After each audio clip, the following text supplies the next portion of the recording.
Hello viewers, welcome back to our channel.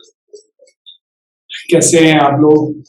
हंसते रहिए, मुस्कुराते रहिए। पीएचडी को लेके परेशान हैं, तो मैंने सोचा क्यों ना मैं अपने पीएचडी के एक्सपीरियंस कैसे रहा वो बताऊं, जिससे कि आप ये समझ जाओ कि पीएचडी ही लाइफ नहीं है। मैं आपको बताता हूं, मैं बिना सोचे कुछ भी ऐसा एम ना लेने के साथ भी इतनी अच्छी जगह से पीएचडी कैसे कैसे आसान स्टेप से कर लें। जरूरी नहीं है कि आप नेट निकालो, यूजीसी बड़ी बड़ी फेलोशिप्स, नेशनल फेलोशिप्स निकालो, उसी के बाद आप पीएचडी कर पाओ। तो ऐसा बिल्कुल भी नहीं है। मैं आपको बताता हूँ अपना एक्सपीरियंस। मेरा ग्रेजुएशन फार्मेसी से था, यानी बी फार्मा। बी फार्मा करने के बाद मैंने कभी भी नहीं सोचा था कि मैं मास्टर्स करूंगा, बिकॉज मेरा एम्बिशन था कि बी फार्म करने के बाद आई गो फॉर एमबीए, कुछ प्रोफेशनल जॉब, कुछ कॉर्पोरेट जॉब में जाऊंगा और वहां पे कुछ बहुत बड़ा अचीव करूंगा। सो मेरा मास्टर्स और इन सब में बिल्कुल भी इंटरेस्ट नहीं था। कुछ ऐसा हुआ कि मैंने एमबीए में एडमिशन लिया और कुछ सर्कमस्टांसेस के चलते मुझे एमबीए छोड़ना पड़ा। वो एक अलग कहानी है। अगर आप लोग कमेंट करेंगे then I let you know कि ऐसा क्या हुआ था और प्रॉब्लम कहाँ पे आई। छोड़ते हैं उसको। तो फिलहाल मेरे को उसके बाद मास्टर्स करना पड़ा, मतलब मास्टर्स इन फार्मेसी मेरे अपने सब्जेक्ट में। और उसको करने के बाद पीएचडी तो मैंने कभी नहीं सोचा था, क्योंकि मैंने बी फार्म किया, ग्रेजुएशन के बाद पीजी नहीं सोचा था, बट मुझे करना पड़ा। और मास्टर्स करने के बाद तो मैंने सोच लिया था कि अब मैं इस फील्ड में और आगे नहीं करूंगा, मतलब पीएचडी तो कभी नहीं लाइफ में। देन अब मैं आपको बताता हूँ कहाँ पे आपकी लाइफ चेंज होती है अगर आप सही टाइम पे सही डिसीजन लो। मास्टर्स का डेजर्टेशन बहुत जरूरी होता है। ये एक बहुत ही इंपॉर्टेंट स्टेप्स है। जो भी आप लोग मुझे सुन रहे होंगे, आपको पता होगा जिसने भी मास्टर्स अच्छी जगह से किया, मींस लाइक एक अच्छी रिसर्च लैब्स, सीएसआईआर लैब्स या कहीं से भी, तो उनको आगे करियर में बढ़ने में बहुत हेल्प मिली होगी और मिल रही होगी। तो मेरा मास्टर्स का डेजर्टेशन लकीली हुआ बीएचयू से। सो बीएचयू में हैप्पी हैप्पी होके मैंने डेजर्टेशन किया, रिसर्च प्रोफाइल बनाया बहुत अच्छा। और पीएचडी का जो नहीं सोचा था वो कैसे किया, वो मैं आपको बताने के लिए ये सारी कहानी सुनाया था। देखिए, जब मैं मास्टर्स कर रहा था तब मेरे इतने अप्रोच और इतना काम मैंने अच्छा कर लिया था कि वहां पे एक प्रोजेक्ट आने वाला था। और वहां पे एक प्रोजेक्ट आया जिसमें 1 साल का सिर्फ प्रोजेक्ट था, ओनली 1 ईयर।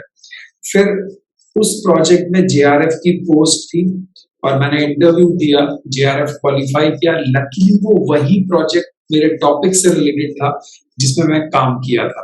तो उस प्रोजेक्ट में मेरे को हेल्प मिली और मैंने जेआरएफ में ज्वाइन कर ली। पीएचडी अभी नहीं हुई है, याद रखिएगा।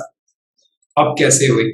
मैंने पीएचडी के ऑर्डिनेंस के रूल पढ़े, देखा कि मैं कैसे एडमिशन ले सकता हूँ, और मुझे यही समझ आया कि अगर पीएचडी करनी है तो अभी से दिमाग लगाना स्टार्ट कर दो कि 1 साल के अंदर रजिस्ट्रेशन कैसे लेना है। मैंने ऑर्डिनेंस के रूल चेक करे, जैसे मैं अपने वीडियोस में बता भी चुका हूँ, आप बैक जाके देखिएगा। अगर आप किसी प्रोजेक्ट में हो और आप एक पब्लिकेशन उस प्रोजेक्ट से निकाल देते हो, एक research publication, then you are eligible to take registration. PhD में आप डायरेक्ट रजिस्ट्रेशन ले सकते हो, मतलब आप एक एग्जम्प्टेड कैंडिडेट हो गए।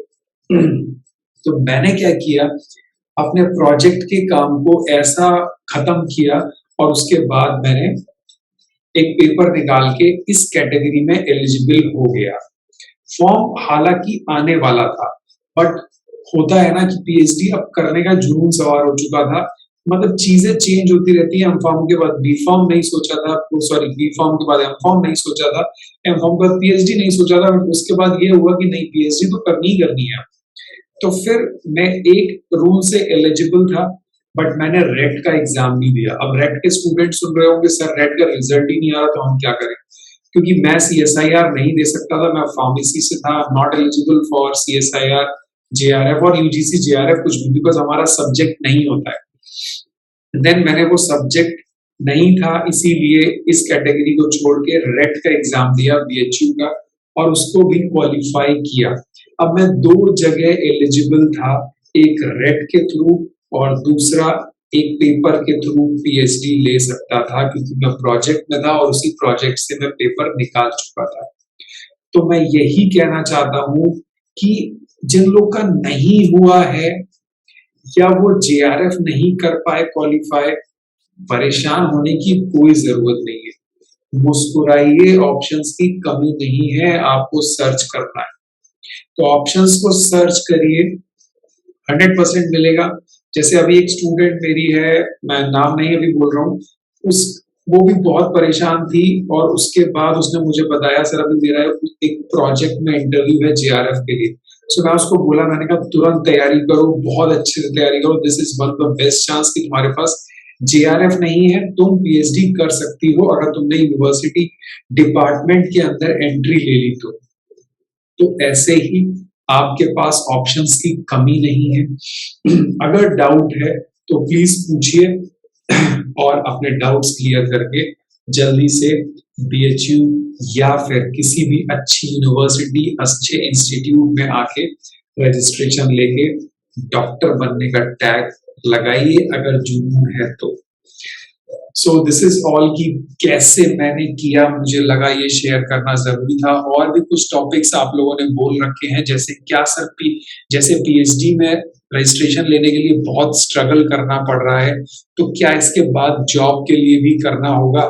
इसको भी मैं डिटेल में लूंगा अगर आपके कमेंट्स आएंगे और आप लोग का मन होगा तो।